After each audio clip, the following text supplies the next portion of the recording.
అంజూరపు చెట్లు కాయకపోయినా, ద్రాక్ష చెట్లు కాయకపోయినా, దానిమ్మ కాయలు కాయకపోయినా, ఏమండి కొట్లలో ధాన్యము లేకపోయినా గాని నేను మిమ్మల్ని ఏం చేస్తానంటున్నాడు దేవుడు?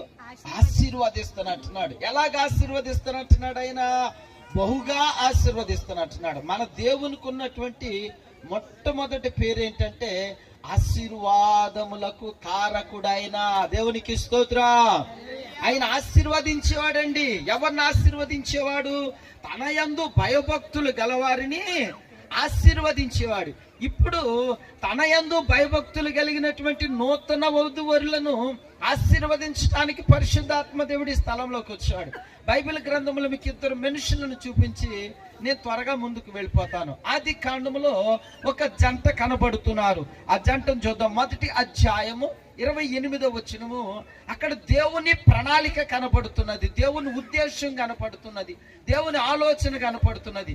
అక్కడ ఏమంటున్నాడంటే దేవుడు ప్రారంభంలో దేవుడైన యెహోవా నేను మిమ్మును ఆశీర్వదింతును. ఎలాగ ఆశీర్వదిస్తానంటున్నాడు?